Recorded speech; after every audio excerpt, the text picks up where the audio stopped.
오늘 새 학기 시작하는 여러분 모두의 주의 은총이 가득하시기를 기원드립니다. 함께 읽은 성경의 본문은 한 유명한 사건 이후에 벌어진 한 상황을 우리에게 펼쳐 보이고 있습니다. 예수님께서 물고기 2마리, 보리떡 5개로 5,000명을 먹이시고 그리고 12바구니를 거두셨습니다. 모두가 행복했고 모두가 만족했습니다. 그 후에 예수님께서는 당신의 사랑하시는 제자들을 재촉하여 갈릴리 바다 건너편으로 건너가게 하십니다. 자, 왜 재촉하셨을까요? 아마도 그들은 지난 일의 성취와 성공에 만족하고 안주하고 싶었을 것입니다. 그러나 예수님께서는 그들로 머물게 하지 않으셨습니다. 마치 지난 성취에, 지난 일의 공로에 집착하지 말라는 뜻이 아니었을까요? 자, 예수님은 그들을 재촉하여 바다 건너편으로 건너가게 하셨고 예수님은 산 위에 올라 기도하셨습니다. 자, 그리고 기도하시던 그날 밤 그 바다 위에서 한 상황이 펼쳐지고 있었습니다. 거친 바람이 불어오고 있었습니다. 그 바다 위의 배는 마치 낙엽처럼 흔들리기 시작했습니다. 자, 오늘 말씀에 이르기를 바다에 그들을 거슬러 풍랑이 일기 시작했다고 기록하고 있습니다. 이 거스르다, 그것은 곧 적대적인 의미를 담고 있습니다. 여러분, 우리가 이 1학기에 만족하지 않고 2학기로 나아가는 이 순간에 앞으로의 상황이 만만치만은 않을 것입니다. 반드시 편한 상황만이 우리 앞에 기다리고 있지는 않을 것입니다. 때로 우리의 여정에 폭풍이 일고 풍랑이 불고 역경과 시련이 닥칠 것입니다. 자, 그때 예수님께서 그들을 보시고 그 바다 위를 걸어오시기 시작했습니다. 얼마나 놀라운 광경입니까? 자, 그때 배 위에 있던 당신의 그 12명의 제자는 다 같이 겁에 질렸습니다. 그들은 외쳤습니다. 유령이다. 얼마나 무서웠을까요? 자, 그때 주께서 말씀하시기를 안심하라. 나니 두려워하지 말라. 여러분, 성경에 이 두려워하지 말라가 366번 등장하고 있다고 말씀하지 않습니까? 사랑하라, 겸손하라 하는 말씀보다 더 많이 등장하고 있습니다. 자, 우리가 안심할 수 있는 이유, 두려워하지 않는 그 이유는 그 한가운데 나니라고 말씀하시는 주님이 계시기 때문인 줄로 믿습니다. 자, 그때 주님을 바라본 베드로는 주께 구했습니다. 만일 주이시거든 나를 명하여 물 위를 걸어오라 하소서. 주님은 그를 향하여 오라 말씀하셨고 이 베드로는 거침없이 배에서 내려 물 위를 걷기 시작했습니다. 한동안 걸었을 것입니다. 자, 그때 바다에 바람이 불어오고 있었고 베드로가 바람을 바라보고 그리고 물에 빠져들어가기 시작했습니다. 그때 베드로는 주여 나를 구원하소서 라고 소리쳤고 주님은 즉시 그를 붙잡아 주셨습니다. 자, 그 베드로가 주님과 함께 배 위에 오르니 풍랑이 그쳤다고 오늘 본문은 말씀하고 있습니다. 여기까지 본문의 말씀입니다. 자, 오늘부터 이 순간 제가 아주 중요한 비법을 강의하도록 하겠습니다. 그것은 물 위를 걸어가는 방법입니다. 어떻게 물 위를 걸어갈 수 있습니까? 어떤 분은 말씀하기를 한 발을 딛고 그 발이 빠지기 전에 그 다음 발을 디디면 된다고 말씀하는데 한번 성공하시면 저에게 또 말씀해 주시길 바랍니다. 자, 그 첫 번째 방법은 여러분의 발이 배 밖으로 나오는 것입니다. 간이 배 밖으로 나오듯 여러분의 발이 배 밖으로 밖으로 나와야 합니다. 편안한 곳, 안주하고 싶은 곳, 머물고 싶은 곳에서 여러분의 발이 나와야만 합니다. 하나님께서 믿음의 조상 아브라함을 불러 세우실 때 말씀하셨습니다. 너는 너의 본토 친척 아비 집을 떠나 내가 네게 지시할 땅으로 가라. 그것은 너무나 고통스러운 부르심이었습니다. 주님의 소명은 고통을 동반하고 있습니다. 아브라함에게 그것은 너무나 완전한 분리였기 때문입니다.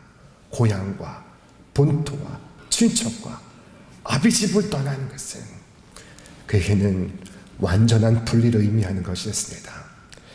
하나님의 소명이 우리에게 임할 때 그것은 분리하는 칼로 임합니다. 지난 즐거움에서, 지난 관계에서 우리를 분리하는 것입니다. 자, 주님께서 우리를 위하여 기도하셨습니다. 아버지여, 내가 세상에 속하지 아니함과 같이 저들도 세상에 속하지 아니하였나이다. 첫 번째 단계는 우리의 발이 배 밖으로 나오는 것입니다. 두 번째 방법은 그 발이 물에 닿아야 합니다. 첫 발을 내디딜 수 있어야 합니다. 이스라엘 백성이 홍해를 건널 때, 그리고 요단강을 건널 때 그들은 디딘 첫 발이 있었습니다. 그 첫 발이 있었기 때문에 그들은 홍해 바다와 범람하는 요단강을 건널 수 있었습니다. 배 밖으로 나가는 것은 이성입니다. 그러나 우리의 경험은 배 안에 머물라고 말합니다. 믿음은 지난 우리의 경험을 뛰어넘으라고 말합니다. 그러나 이성은 경험 속에 머물라고 말합니다. 여러분, 무엇을 선택하시겠습니까? 그렇게 첫 발이 물에 닿았다면 마지막 세 번째 단계는 주님만을 바라보고 똑바로 걸어가는 것입니다. 주님만을 바라볼 때 주님과 나 사이에 인력이 땅의 중력보다 크게 작용합니다. 프랑스의 철학자여 기독교 사상가인 시몬 베르는 많은 국민들의 존경을 받았습니다. 그가 소천할 때 프랑스의 대통령이 장례식에서 조사를 읽었습니다. 그가 마지막 남긴 유작은 중력과 은총이라는 책입니다. 그는 말하기를 이 세상에는 두 가지 힘이 작동하고 있다고 했습니다. 하나는 이 현실적인 구속력으로서의 중력, 또 하나는 우리 영혼을 이끌어가는 영혼의 움직임, 그것은 은총입니다.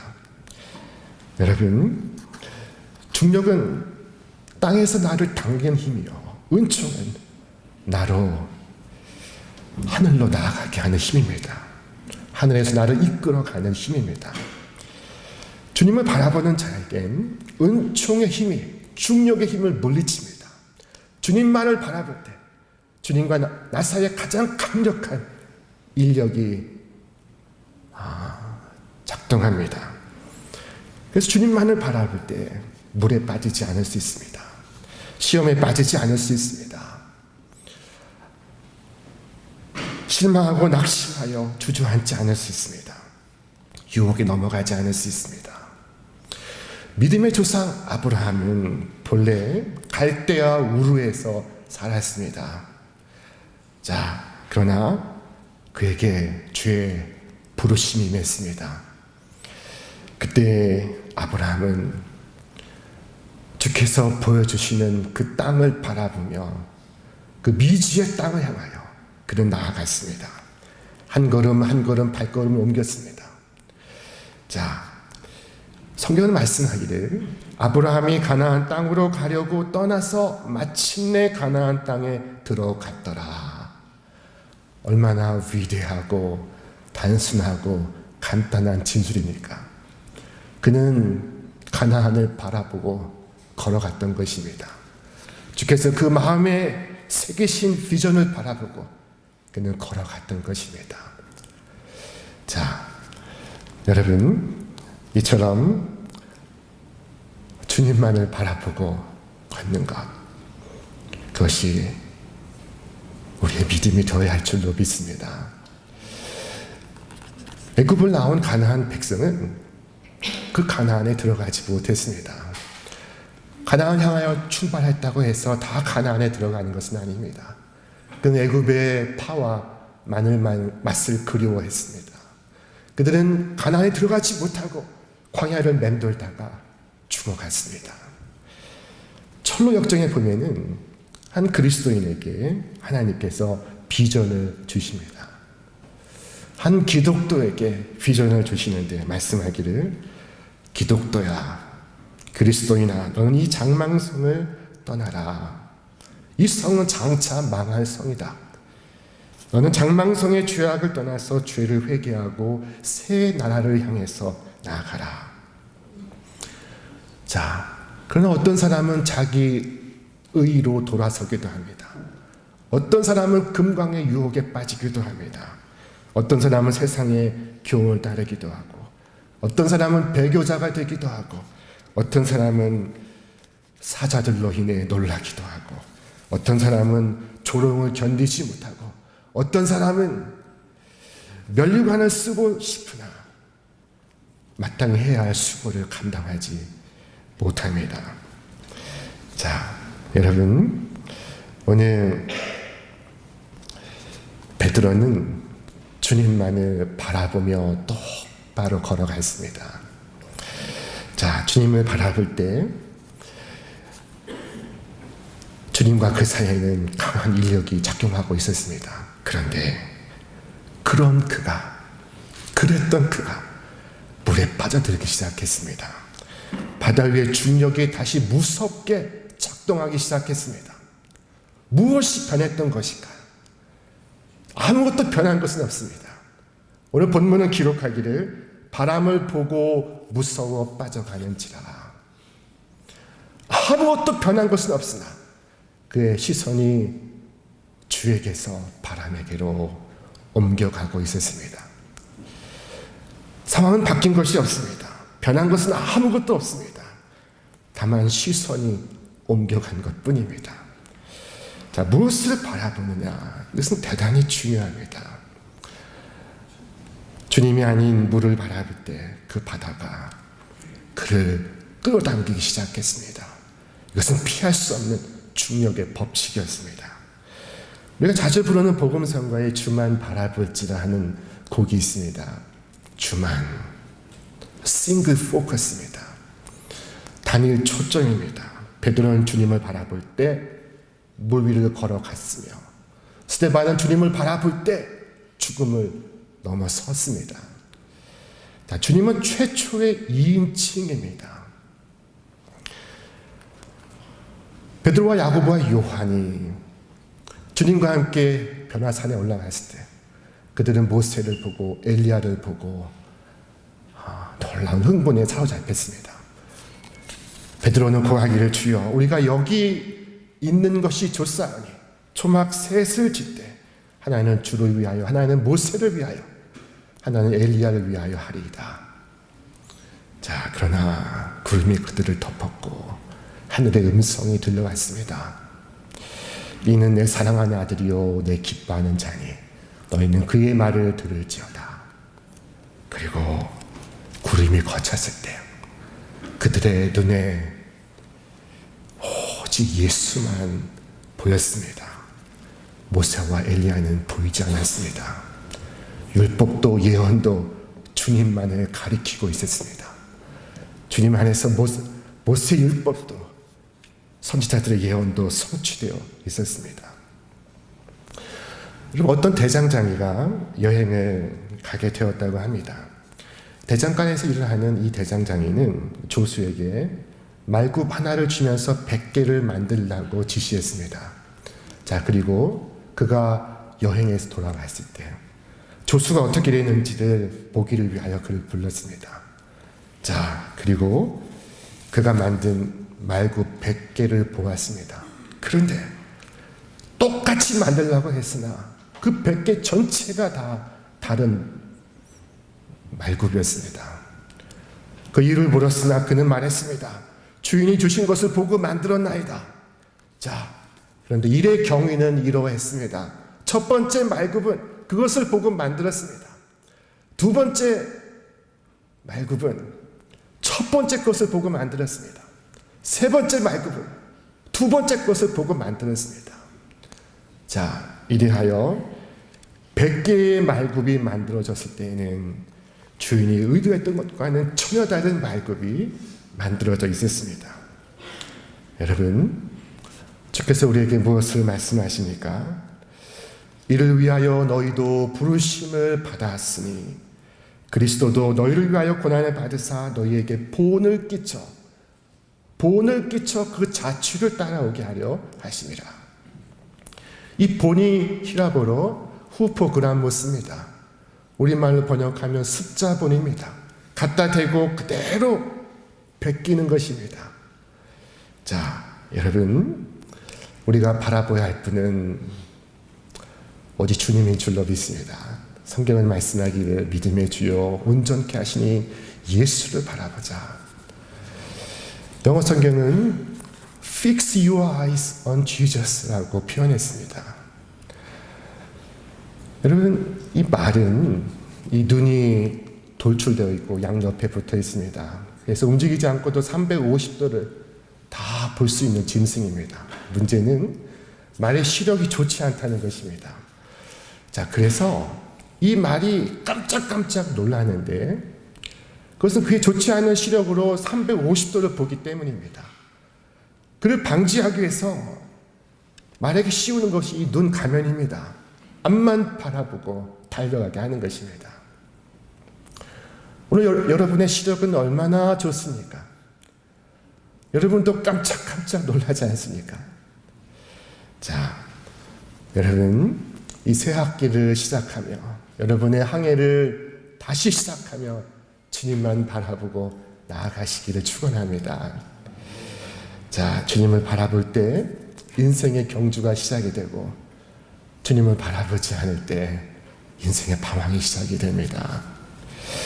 우리는 신학을 하면서도 주님 바라보지 않고 할 수 있습니다.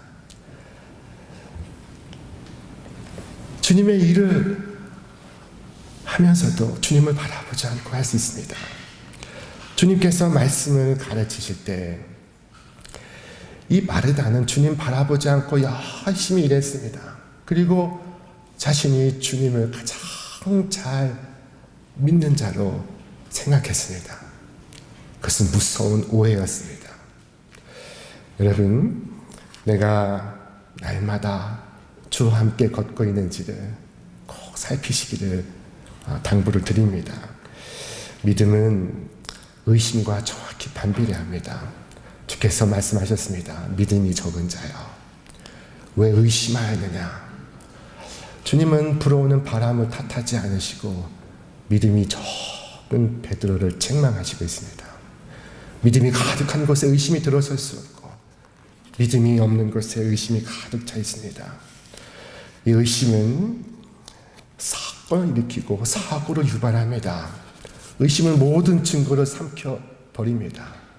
내가 지난 시간 어떻게 걸어왔는지, 지난 학기 어떻게 걸어왔는지를 잊게 하고 증거를 요구합니다. 자, 이 믿음이 없는 사람은 그를 도우는 사람조차도 물속으로 붙들고 들어갑니다. 그래서 힘이 빠질 때까지 기다려야 합니다. 자,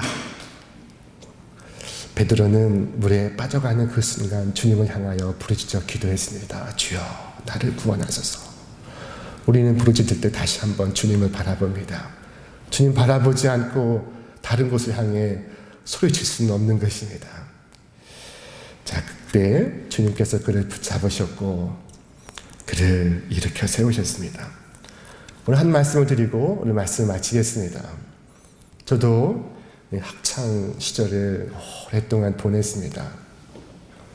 제가 미국에서 학위를 할 때 어느 날 저의 논문이 SBL이라는 학회에서, 성서학회에서 채택이 되었다는 편지를 받았습니다. 자, 그런데 그 편지 내용 속에는 이 논문을 피처링을 해서 논문 발표 후에 교수들과 토론을 하겠다는 것이었습니다.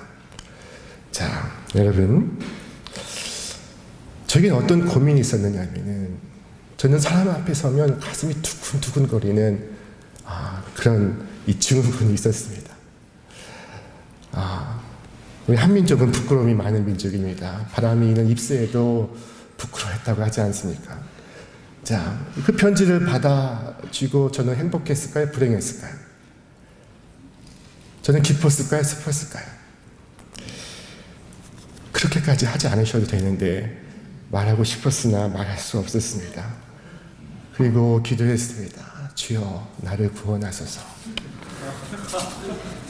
주여 나를 구원하소서. 자, 워싱턴 DC에서 학회가 열립니다. 30일, 29일, 28일, 27일. 날은 갈수록 더 가까워오고 있습니다. 자, 그리고 그날 저의 이름을 호명할 때, 얼마 전과 같이 담 위에 올라섰을 때 저는 바다 위를 걷고 있었습니다. 그리고 그 담 위에서 너무나 평안하게 발표를 마치고 토론도 끝냈습니다.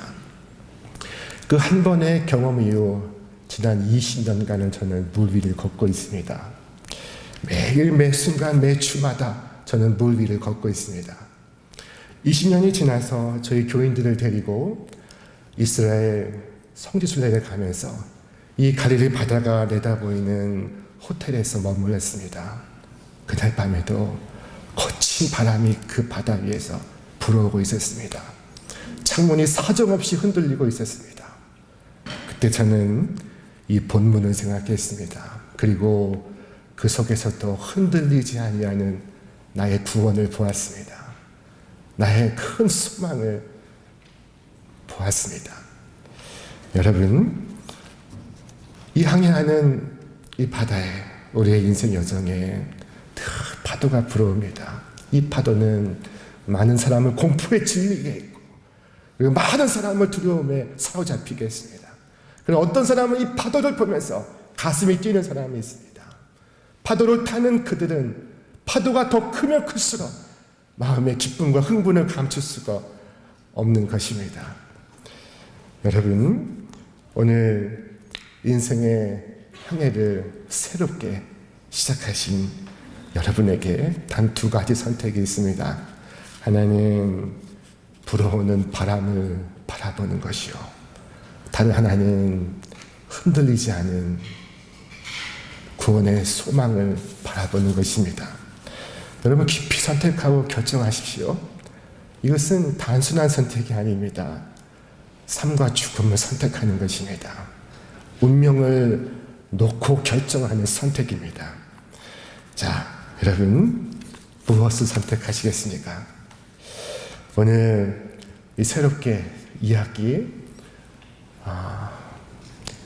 믿음의 항해를 시작한 여러분 위에 하늘의 거룩한 은총의 힘이 날마다 순간마다 더욱 강하고 충만하게 역사하기를 주님의 이름으로 축원합니다.